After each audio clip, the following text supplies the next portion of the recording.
Hello friends, मैं हूं गौरव और इमेजिन करो एक इनविजिबल सा बैरियर है जिसने पृथ्वी के एक छोटे से हिस्से को कवर कर लिया है। मतलब इसके ना कोई अंदर आ सकता है और ना ही कोई इसके बाहर जा सकता है। और अगर गलती से भी किसी ने इस बैरियर को पार करने की कोशिश की तो उनकी हालत कुछ ऐसी हो जाएगी। अब ऐसे में ऑब्वियस सी बात है कि बैरियर के अंदर फंसे लोगों का बाकी दुनिया से कनेक्शन ही टूट जाएगा और अल्टीमेटली होगा ये कि बैरियर के अंदर रहने वाले लोग प्रॉपर टेक्नोलॉजी ना मिलने के कारण एक प्रिमिटिव लाइफस्टाइल जीने लगेंगे और वहीं बाहर की दुनिया टेक्नोलॉजी के मदद से कंटिन्यूअसली एडवांस होते रहेगी। यानी इस इनविजिबल बैरियर के अंदर और बाहर के लोगों में जमीन आसमान का फर्क दिखाई देने लगेगा। अब आई नो आप सोच रहे होंगे कि गौरव ये क्या अनरियल कॉन्सेप्ट पर बात की जा रही है जिसका रियलिटी से कोई कनेक्शन ही नहीं है। तो गाइस, भले ही आपको ये सिनेरियो अनरियल लग रहा होगा, लेकिन let me tell you, reality में एक ऐसा इनविजिबल बैरियर है जिसने इंडोनेशिया के इन दो आइलैंड्स को सेपरेट करके रखा हुआ है। Now, I'm not kidding. Just take a look at this. इस मैप में साफ साफ दिखाई दे रहा है कि दोनों आइलैंड बस 35 किलोमीटर की दूरी पर होने के बावजूद भी इन पर जो एनिमल्स है वो एक दूसरे से काफी ज्यादा अलग है। अब चलो, टेरेस्ट्रियल एनिमल्स का तो समझ आता है कि वो बीच में मौजूद पानी के कारण ट्रैवल नहीं कर सकते, पर ताजुब की बात तो यह है कि यहाँ के बर्ड्स और यहाँ तक कि एक्वेटिक एनिमल्स भी इस इनविजिबल बैरियर को क्रॉस नहीं कर सकते। सो ऑल इन ऑल ये दोनों भी आइलैंड्स अपने आप में दो अलग दुनिया है, जिसे बाय द वे एक साधारण से इंसेक्ट कलेक्ट करने वाले अनएजुकेटेड अल्फ्रेड रसल वॉलिस ने डिस्कवर किया था। वेल, मिस्टर वॉलिस एक बहुत ही इंटरेस्टिंग कैरेक्टर है जो चार्ल्स डार्विन के लेवल पर पहुंचेंगे। सो वॉलिस का जन्म 8 जनवरी 1823 को इंग्लैंड के वेल्स में हुआ, एक गरीब घर में। इसीलिए बचपन से वॉलिस का सिर्फ एक ही लक्ष्य था कि उन्हें पढ़ लिख कर करोड़ों की भीड़ में अपनी एक अलग पहचान बनानी थी और अपने साथ अपने परिवार की भी हालत को सुधारना था। बट अनफॉर्चुनेटली पैसे ना होने की वजह से वॉलिस को 6 साल की उम्र में ही अपनी पढ़ाई को छोड़नी पड़ गई। पर इस इंसिडेंट से उनका हौसला बिल्कुल भी नहीं छूटा और अपने लक्ष्य को पूरा करने के लिए उन्होंने अपने घर के लाइब्रेरी का सहारा लिया। अब क्योंकि वॉलिस के पिता एक सर्वेयर थे, यानी कि अलग अलग जगहों पर ट्रैवल करके उन जगहों के मैप्स को बनाते थे और साथ ही एक स्किल्ड गार्डनर भी थे, इसी वजह से उनके लाइब्रेरी में ढेर सारे मैप्स और गार्डनिंग की किताबें मौजूद थी।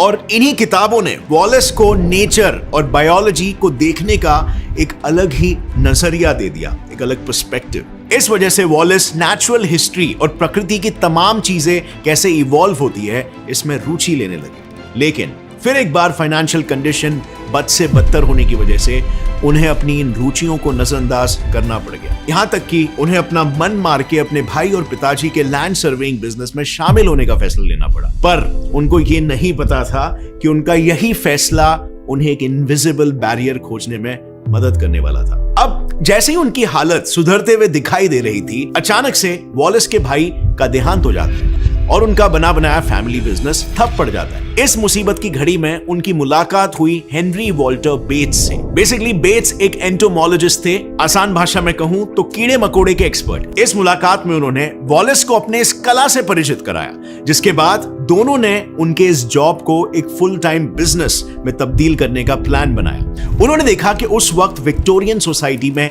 रेयर स्पीशीज के एनिमल्स एंड इंसेक्ट्स के काफी अच्छे पैसे मिल रहे थे और अगर वो इस बिजनेस में इन्वॉल्व होते तो वॉलिस की फाइनेंशियल कंडीशन सुधरती और दूसरा बायोलॉजिकल वर्ल्ड में उनका शायद नाम भी हो जाता। और इसीलिए 1848 में वॉलिस और बेट्स दोनों ने शिप लेकर रेयर स्पेसिमेन कलेक्ट करने के लिए ब्राजील की ओर जाना शुरू कर दिया। ब्राजील में लगातार 4 साल स्पेसिमेन्स कलेक्ट करने के बाद जब वो अपने घर लौट रहे थे तब वो काफी खुश थे, क्योंकि उन्होंने एक रेयर टूकन को पकड़ा था जिसे उस समय तक किसी ने नहीं पकड़ा था। यानी सिंपली उन्हें अभी सब पहचानने लगने वाले थे। पर उनकी ये खुशी ज्यादा देर तक नहीं टिकी, क्योंकि उनके वापसी के दौरान ही सैडली उनके शिप में आग लग गई और उनके सारे स्पेसिमेंस जल के राख हो गए। उनका ये फेमस बनने का सपना बस एक सपना ही बन के रह गया। वेल, अब भले ही ये दिखने में एक मिस फॉर्च्यून लग रहा हो, लेकिन यहीं से शुरू होती है उनके इनविजिबल बैरियर खोजने की कहानी।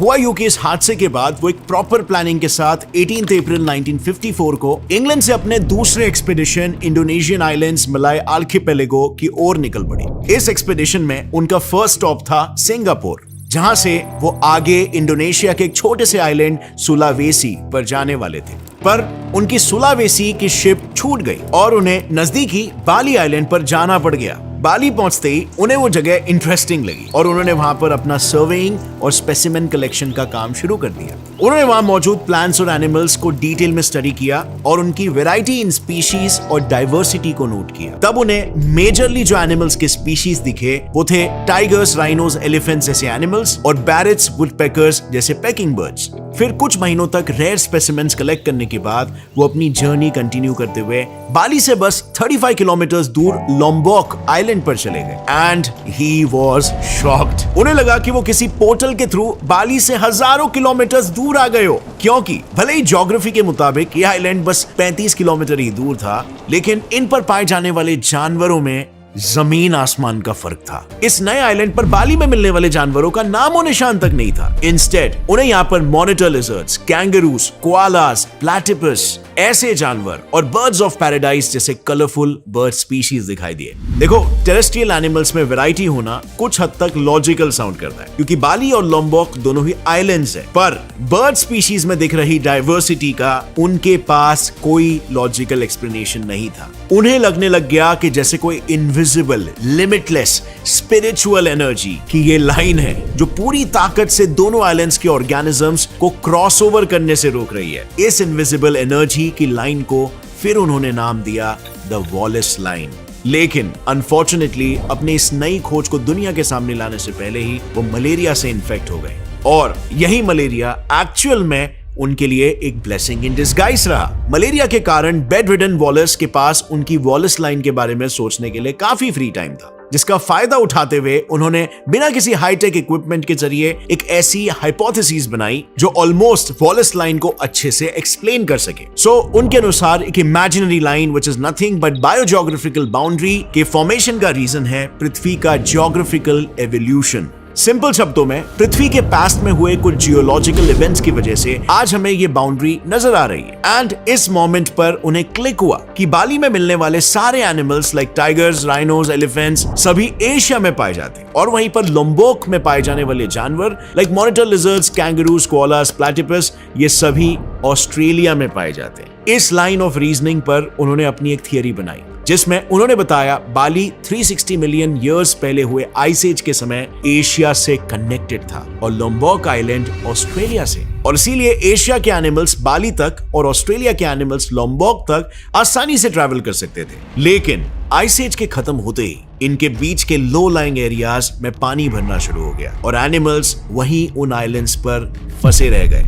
साथ ही उन्होंने ये नोटिस किया कि दोनों भी आइलैंड्स पर जो बर्ड्स पाए जाते हैं वो नॉन माइग्रेटरी है। इन नॉन माइग्रेटरी बर्ड्स का प्रॉब्लम ये है कि इनके बॉडीज लॉन्ग डिस्टेंस फ्लाइट के लिए अडेप्टेबल नहीं होते, क्योंकि माइग्रेटरी बर्ड्स की तरह वो फ्लाइट के दौरान अपनी एनर्जी कंजर्व नहीं कर सकते, जिसकी वजह से खाने की खोज में वो सिर्फ 1 से 1.5 किलोमीटर की दूरी ही तय करते हैं। और जैसे कि मैंने पहले बताया, इन दोनों आइलैंड्स के बीच की दूरी 35 किलोमीटर है, जो इनके लिए तय करना नामुमकिन है। अब रही बात पानी में रहने वाले बींग्स की, तो उनकी मिस्ट्री को सॉल्व करने के लिए उन्होंने मदद लिया डीप सी करंट्स का। वॉलेस के हिसाब से इस रीजन में काफी strong deep sea currents generate होते हैं जो इन एनिमल्स को ट्रैवल करने से रोकते हैं। इसका फोर्स इतना होता है कि ये इन एक्वेटिक एनिमल्स को तक ट्रैवल करने से रोकते हैं। And so to sum it up, terrestrial animals के अलग होने का रीजन था इन दोनों आइलैंड्स का 2 अलग कॉन्टिनेंट्स का हिस्सा होना। बर्ड्स के अलग होने का रीजन था उनका नॉन माइग्रेटरी होना, और एक्वेटिक एनिमल्स के अलग होने का रीजन था डीप सी करंट्स।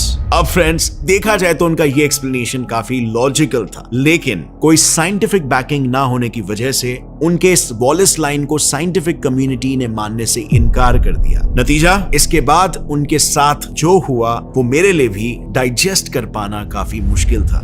जरा इसे देखो, ये 1866 में लिखा गया चार्ल्स डार्विन का वो लेटर है जिसमें वो वॉलेस के काम को अप्रिशिएट कर रहे हैं, क्योंकि वॉलेस ने 1858 में उनको अपने इंडोनेशिया के फाइंडिंग्स लिखकर भेजे थे। यानी क्लियरली डार्विन ने अपनी the origin of species book Wallace के मदद से लिखी थी। बट देन, जैसे कि आप देख सकते हो, इस बुक में कहीं पर भी वॉलेस का जिक्र तक नहीं है। दरअसल वॉलेस ने अपने रिसर्च के दौरान एक एवोल्यूशन का कॉन्सेप्ट दिया सारावैक लॉ करके, जिसके अनुसार हर स्पीशीज उनके पहले वाले स्पीशीज से इवॉल्व होती है। और फिर इसके बारे में उन्होंने अपने पार्टनर डार्विन को कुरियर करके बताया, क्योंकि उन्हें लगा कि डार्विन उन्हें अप्रिशिएट करेंगे। अब इंस्टेड डार्विन ने वॉलेस को धोखा देते हुए उसके इसी कॉन्सेप्ट से डिराइव्ड अपनी famous theory of evolution publish कर दी and the father of evolutionary biology का खिताब अपने नाम पर दर्ज करवा दिया। पर वॉलेस इस केस में काफी अनलकी साबित हुए, क्योंकि इनके हाइपोथेसिस को प्रूव करने वाली थियरी प्लेट टेक्टोनिक्स उनके मौत के 50 साल बाद इजाद हुई।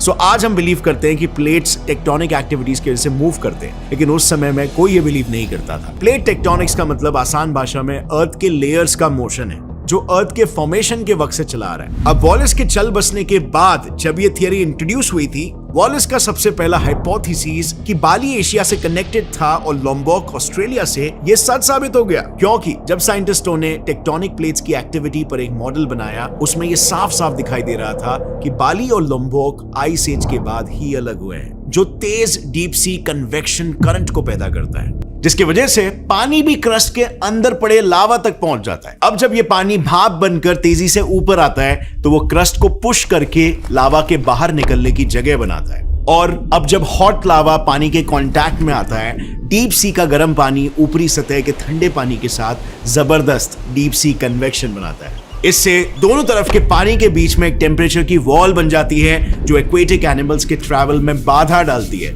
इसे एक एग्जांपल से समझते हैं। सपोज आप एक ओशन में तैर रहे हो जिसका टेम्परेचर है -200 डिग्री सेल्सियस, और तभी आपके सामने एक कोल्ड स्लैश हॉट करंट आ जाता है, तो पानी का टेम्परेचर ड्रास्टिकली ड्रॉप या तो फिर राइज होगा, जिसकी वजह से आप उसमें तैर नहीं पाओगे, और एक तरीके से वो लाइफ की फेवरेबिलिटी के लिए एक वॉइड क्रिएट कर देगा। और बिल्कुल यही हुआ उन एक्वेटिक एनिमल्स के साथ। पर अफसोस, अगर प्लेट टेक्टोनिक्स पहले डिस्कवर हुआ होता तो 1.25 lakh plant species, 1500 insect species और 2 प्रॉमिसिंग थियरीज देने वाले समबडी आज नोबडी बनके नहीं मरते।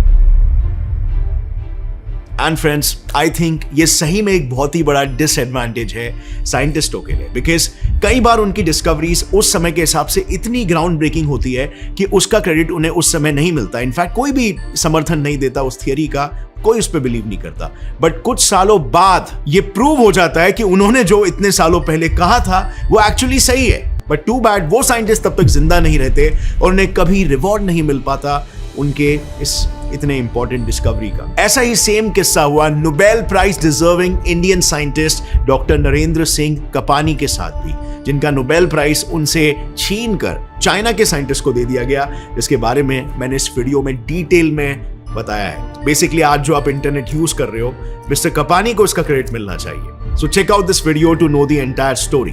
और अगर फ्रेंड्स इस वीडियो से आपको कुछ भी नया सीखने मिला, एक लाइक जरूर ठोकना।